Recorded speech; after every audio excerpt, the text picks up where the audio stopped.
좋겠습니다. 그러니까요. 그것도 있는데 전 유권자들이 심판할 수 있는 기재는 뭘 봐야 돼요. 근거.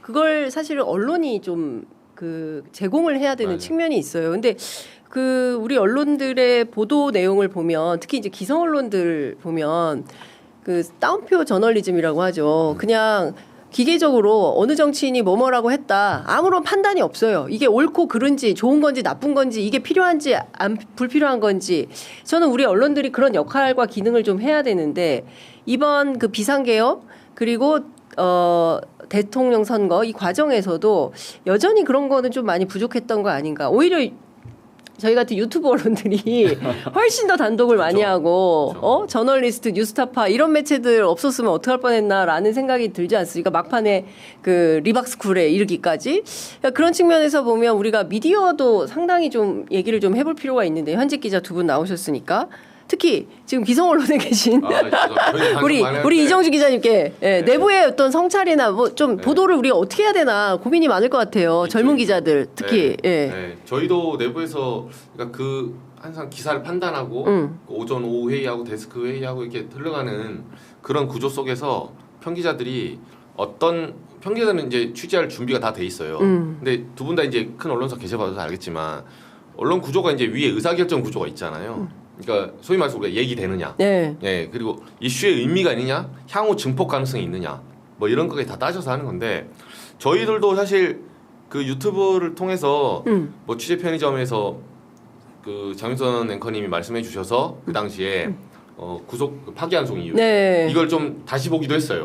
기사에 반영하기도 하고 그러면서 노력하는데 앞으로 유튜브 쪽으로 이제 좀 무게추가 이동하면서 내부에서도 그런 얘기 저희도 이 조직을 키우고 있어요. 키우고 CBS 내에서 유튜브 팀을 예전에 뭐 사실은 한두 명이 어디 나가서 그냥 카메라 찍고 뭐 저희 회사라서 그렇지만 대체로 기성 언론들은 딱 소위 말해서 안에 선입견이 갇혀져 있거든요. 그래서 야 유튜브 뭐 하는 거 그냥 카메라 한두 명 보내 약간 이런 개념이었다면 지금은 그렇게 하지 않아요.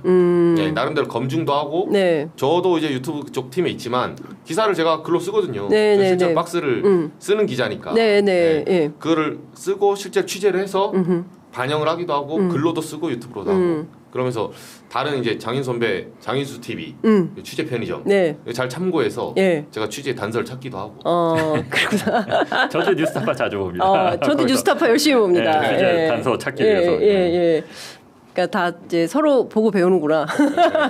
아니 근데 저는 그런 생각이 좀 드는 거예요. 그러니까 그 어쨌든 언론의 기능은 비판 기능 아니겠어요? 그리고 사실을 명확하게 알려주고 그리고 국민들이 판단할 수 있는 근거를 제공해주고 이렇게 해야 되는 건데 지금까지 흘러온 과정을 보면 그냥 출입처에 너무 매몰돼가지고 그냥 주는 대로 보도자료 보고 그냥 쓴다거나 대통령실 출입기자들이 제일 좀 개인적으로 불만이 많은데 정말 쓸 게 너무 많잖아요. 이상한 작태가 많으니까. 근데 이제 그런 것들이 잘 안 나오는 것 같다. 저는 이제 며칠 전에 지난주였던 것 같은데요. 그 서울의 소리 이명수 기자랑 이제 이준석한테 질문하기 위해서 이준석 일정을 찾아갔어요. 그러니까 갔더라고요. 그래서 이제 질문을 했어요. 백불할 때.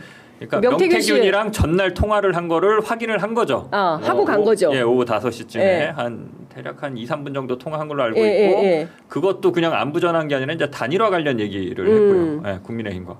그래서 그거를 현장에서 물어봤어요. 어제 명태균이랑 통화했죠? 통화했는데 무슨 내용인지 기억 안 난다. 단일화 얘기했죠? 단일화 얘기했는데 기억이 안 난다? 단일화 얘기를 들을 뭐 위치에 있지 않다. 확인이 된 거잖아요. 그렇죠. 그리고 중요하지 않습니까? 기자들의 초미의 관심사는 국민의힘과 이준석의 단일화였잖아요. 개혁신당에. 그 타이밍에. 근데 그거를 명태균이랑 논의를 하고 있다고? 그 전화를 명태균이랑 한다고? 저는 이게 기자들이 상당히 분위기가 당길 만한 소재라고 생각해서 이명수 기자랑 일부러 가서 저희가 기사 안 쓰고 다른 기성매체 기자들이 먼저 기사를 쓰라고. 그걸 가서 질문을 했는데 일종의 소스를 던져준 거네. 그렇죠. 선배들이.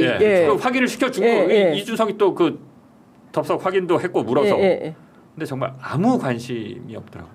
그러니까 추가 질문이 단 한 개의 질문도 나오지 않았어요. 그러니까 그걸 어떻게 봐야 저도 되나. 한편으로는 이해가 되고 얼마 전까지 기성매체에 있었으니까 한편으로는 또 이해가 안 되는 게 그러니까 이런 거죠. 그냥 딴 나라 얘기인 거죠.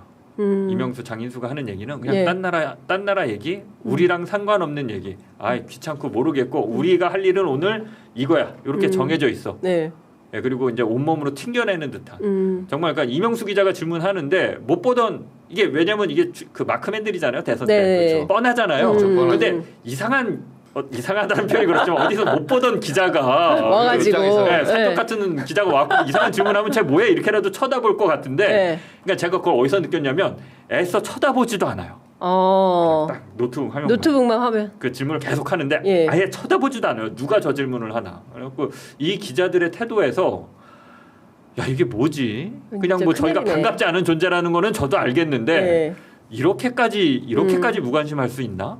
이렇게까지 그리고 정말 그거에 대해서는 한 줄 기사도 안 나고 제가 드리고 싶은 말씀은 언론 개혁해야 됩니다. 이제 더 이상 미룰 수 없습니다.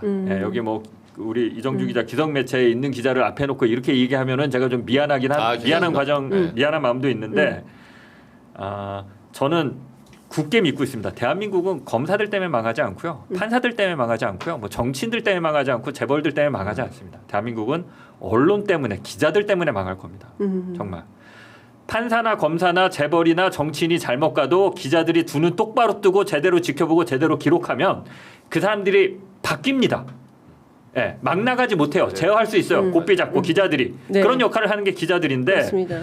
기자들이 같이 정신줄 놓으면요. 그 타락은 그 사회 타락은 밑도 끝도 없습니다. 그래서 언론 개혁은 이제 더 이상 미루거나 멈출 수 없다.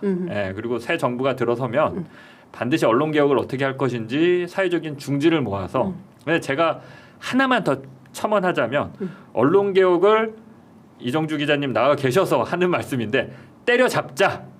그것도 필요하죠. 언론이 잘못한 거 징계해야죠. 근데 현장에 있는 기자들이 또 굉장히 고생도 하거든요.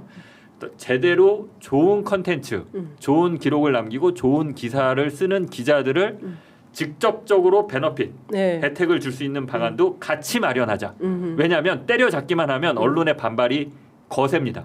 그게 우리가 노무현 참여정부 때 기자실 없애겠다라고 해서 조중동부터 한겨레 MBC까지 일치해서 온몸으로 저항해서 언론이 그걸 막았잖아요. 그렇죠. 그러니까 사실 좀 영리해질 필요가 있는데 미정자들이 권력을 갖고 있는 사람이 갈라치기를 할 필요도 있습니다.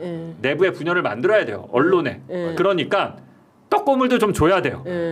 조중동한테 광고 주던 거 일부 회수해서 이정주 기자님처럼 좋은 기사 쓰는 기자들한테 다른 방식의 어떤 그 혜택을 줄 수 있는 방안을 같이 가져가면 기자들이 좋아하겠죠. 언론 개혁한다라고 해도. 그러니까 그 열심히 취재를 하고, 그러니까 사실은 이런 거예요. 뭐 돈을 벌려면 딴 일을 해야 되는데 우리가 기자를 하는 이유는 그렇죠. 어쨌든 단 한 발이라도 세상을 바꾸는데.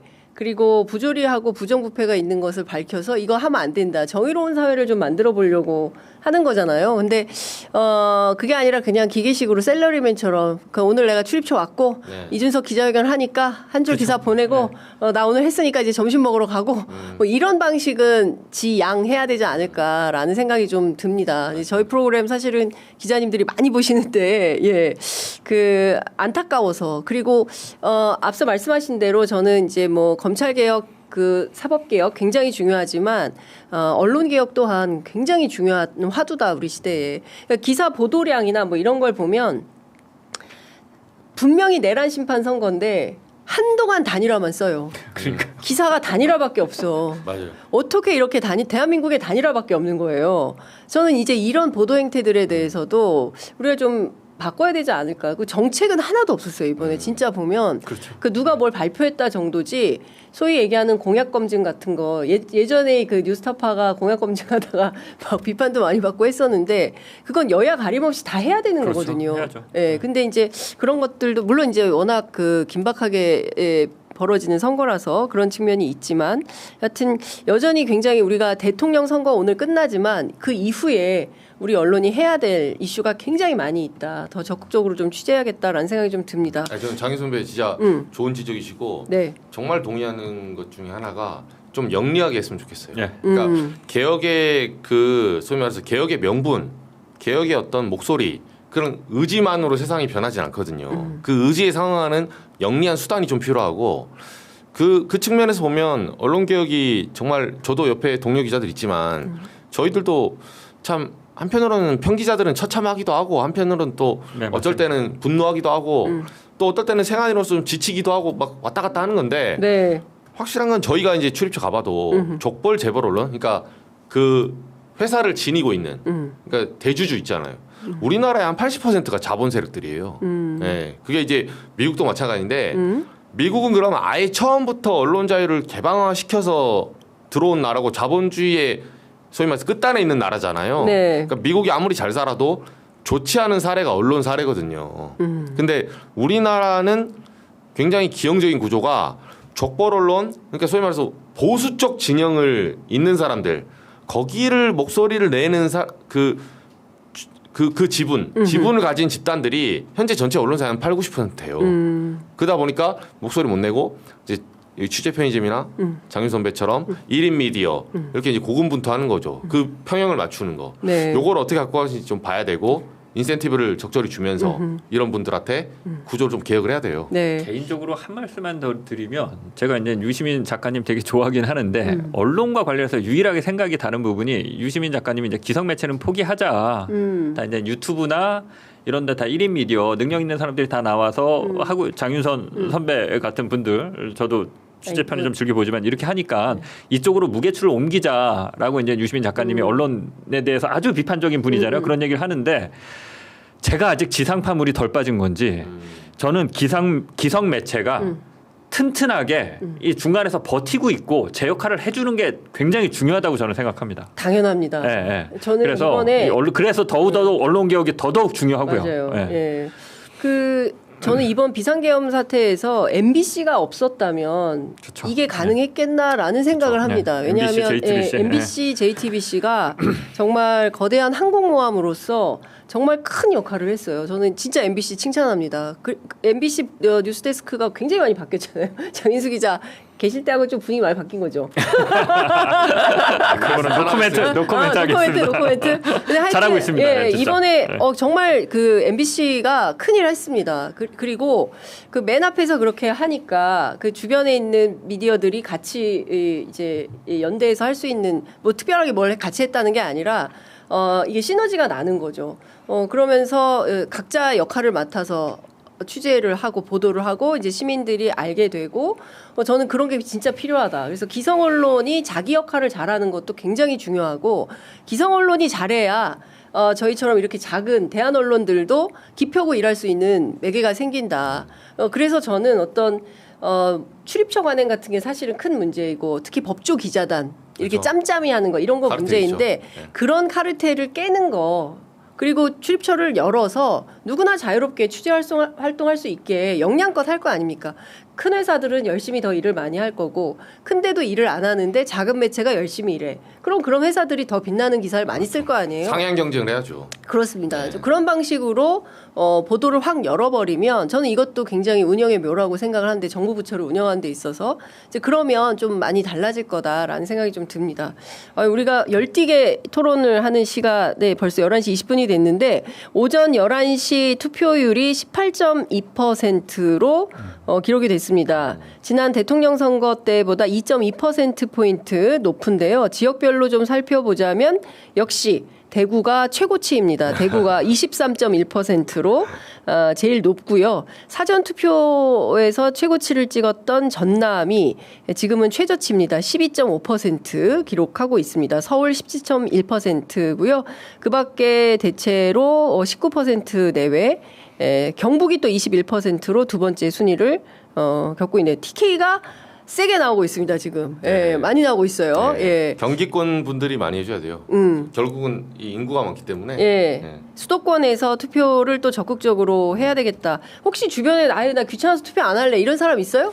그런 사람 못 봤어요. 네. 네. 이번에. 네, 이번에 못 봤어요. 근데 안 했던 사람 많더라고요. 아직 못했어? 네, 목금이 네. 사전투표 평일이라서 네. 생각보다 그게 사전투표 지난번에 휴일 걸렸잖아요. 네, 네. 이번에는 딱 걸리니까 사람들이 의외로 그러니까 우리나라가 투표하기 굉장히 제 개인적으로는 이것도 나중에 이제 하나의 논제로 봐야 되는데 험한 환경이에요.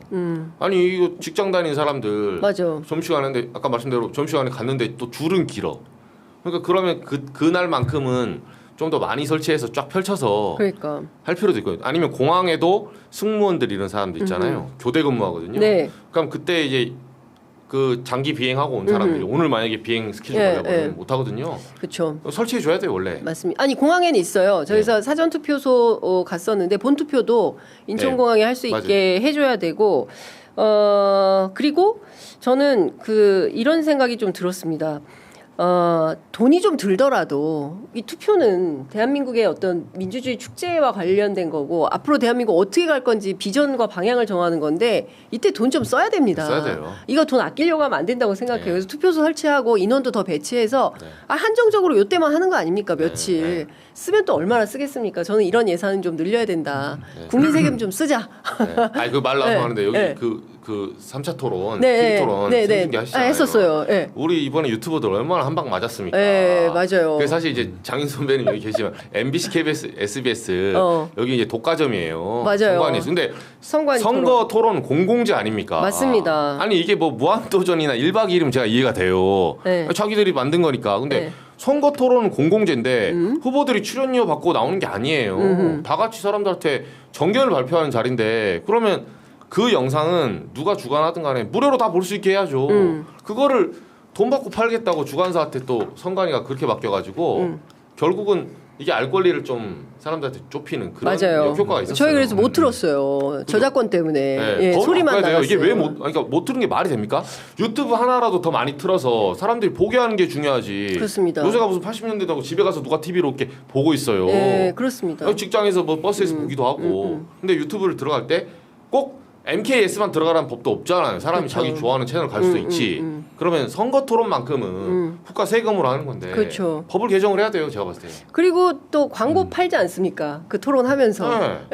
그러면서 또 별도로 이거를 보도를 하는 회사들한테 개별적으로 또 과금을 했어요. 이거 이번에. 이중 수익을 먹겠다는 건데 저는 그래 봐요. 저희도 이제 샀지만 저희가 회사야 그렇게 만약 그렇게 하고 싶으면 비딩을 하자고 처음부터 그러면 우리는 만약에 CBS가 낙찰받아 우리는 광고 안 받을게요. 미국 방식이죠. 우리는 취재 편집에 공짜로 줄게요. 좀 더 사람들에게 공공재로서 더 많은 더 좋은 조건을 하는 사람에게 주면 되잖아요. 그렇죠. 왜 비딩은 안 시켜요? 비딩은 안 시키고 먹으면 수익 얻으려고. 아니 세상에 이런 깡패 같은 상도이 없는 이런 게 어디 있습니까 세상에. 제가 이번에 화났어. 이정주 화났어. 제가 겪으면서 꼭 저희가 당해서가 아니라 선거법 개정 투사될 것 같은데. 이거 사법개혁하고 선거법 개혁은 저 100% 동의합니다. 제가 MBC 출신으로서 대신 사과드리겠습니다. 맞습니다. 선거방송은 당연히 맞아요. 공개해야죠. 근데 그것도 제가 알기로는 그 풀단 기자들 영상 촬영 기자들이 반대를 했다는 걸로 알고 있는데. 그러니까 이게 기자들 카르텔이 그러니까 심각해요. 기자단이 유지될 수 있는 유일한 어떤 설득력은 우리가 국민의 알 권리를 위해서 이게 필요하다. 국민의 알 권리를 위해서 우리가 하려고 하는 거지. 우리가 뭐 우리의 이익을 챙기려고 하는 거 아니다라고 해야 되는데 이제 이 출입처의 이 출입 기자단들이 그 의식 자체가 좀 옅어지거나 없어진 것 같아요. 그냥 대놓고 요새는 예전에는 기자단에서 아시잖아요. 싸우면은 알 권리 갖고 일단 논리를 기자들이 그렇게 냈거든요. 알 권리로 붙었어요. 지금은 요새 기자단에서 출입 기자들 회의하면 그런 얘기 아예 안 합니다. 진짜? 그런 얘기 안 합니다. 무슨 얘기를 해요? 그냥 내 이익 진짜. 니네 때문에 우리 손해 봤어. 그냥 이거. 나 퇴근해야 되니까 니네가 빨리 기사 쓰면 우리 피곤해져. 그냥 대놓고 알 권리를 제한하는 식으로 그냥 뻔뻔하게 기자들이 얘기를 해요. 그러니까 좀 그 개념이 없어졌는데 이런 식이면 진짜 언론개혁 그것도 진짜, 포함해서 해야 돼요. 오늘의 화두는 언론개혁이네요. 정말 이거 반드시 해야 되겠다라는 생각이 좀 듭니다. 이제 마무리를 해야 되는데 아까 저희가 잘못 말씀드렸는데요. 11시 기준 18.3%이고요. 지난 20대 대선보다 2.3%포인트 높다는 말씀을 좀 드리겠습니다. 자, 아직 투표 참여하지 않으신 애청자분들 계십니까? 오후 8시까지 투표가 가능합니다. 보궐선거이기 때문에 오후 6시 아니고요. 끝났어. 못 가겠다 포기하지 마시고 오후 8시까지 2시간 더 투표하실 수 있으십니다. 그러니까 신분증 하나만 개인 도장 가져가시면 안 돼요. 예.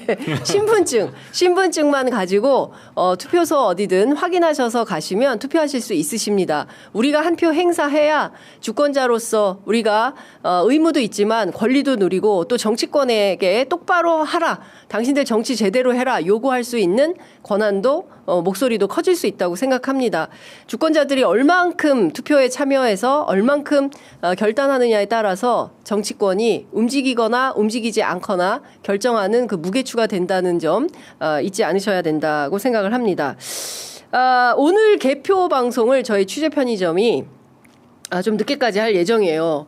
네, 그래서 오늘은 이제 정규 방송은 여기서 마무리를 하겠지만 저희가 잠시 후부터 투표소 현장 스케치 늘 하던 대로 하고요. 그리고 이어서 저희가 개표 방송도 진행을 하겠습니다. 오후 4시부터는 양지열 변호사 거의 없다 이상민 씨 이렇게 와가지고 저희 프로그램 함께 진행해 주실 예정이니까요. 여러분들 오늘만큼은 떠나지 마시고 취재 편의점에서 모든 정보를 다 한꺼번에 얻어가시기 바랍니다. 그리고 함께 참여하면서 댓글로 많은 의견도 좀 남겨주시고 그러면 저희들 더 풍성한 그런 방송이 될 수 있을 것 같습니다.